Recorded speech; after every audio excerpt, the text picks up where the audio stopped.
தமிழ் தேசியம்ன்ற அந்த ஒரு கொள்கையை தூக்கி குப்பையில போட்டுக்கிட்டு இன்னைக்கு நம்மளோட முதலமைச்சர் நம்மளோட தலைவர் விஜயை பத்தி அவர் பேசுறாரு. சீமான் பேசின பேச்ச கேட்டுட்டு எனக்கு ஒன்னே ஒண்ணுதான் தோணுச்சு.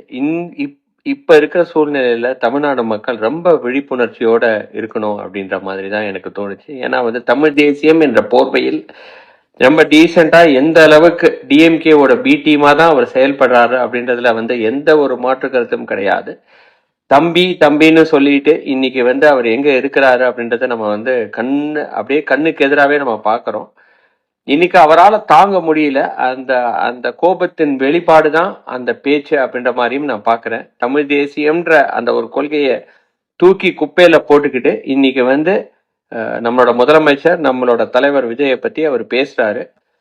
பேசுறதுக்கு நம்ம எந்த ஒரு ரியாக்ஷனும் கொடுக்காம நாம நம்மளோட வழியில போனாலே அதுவே ஒரு மிகப்பெரிய வெற்றி. அதுதான் நம்ம தலைவர் பண்றாரு. நம்ம தலைவர் நம்ம அப்படியே ஃபாலோ பண்ணுவோம். நன்றி, வணக்கம்.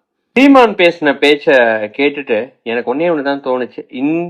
இப்ப இருக்கிற சூழ்நிலையில தமிழ்நாடு மக்கள் ரொம்ப விழிப்புணர்ச்சியோட இருக்கணும் அப்படின்ற மாதிரி தான் எனக்கு தோணுச்சு. ஏன்னா தமிழ் தேசியம் என்ற போர்வையில் ரொம்ப டீசெண்டா எந்த அளவுக்கு டிஎம்கேவோட பி டீமா தான் அவர் செயல்படுறாரு அப்படின்றதுல எந்த ஒரு மாற்று கருத்தும் கிடையாது. தம்பி தம்பின்னு சொல்லிட்டு இன்னைக்கு அவர் எங்க இருக்கிறாரு அப்படின்றத நம்ம அப்படியே கண்ணுக்கு எதிராவே நம்ம பாக்குறோம். இன்னைக்கு அவரால் தாங்க முடியல. அந்த அந்த கோபத்தின் வெளிப்பாடுதான் அந்த பேச்சு அப்படின்ற மாதிரியும் நான் பாக்குறேன். தமிழ் தேசியம்ன்ற அந்த ஒரு கொள்கையை தூக்கி குப்பையில போட்டுக்கிட்டு இன்னைக்கு நம்மளோட முதலமைச்சர் நம்மளோட தலைவர் விஜயை பத்தி அவர் பேசுறாரு.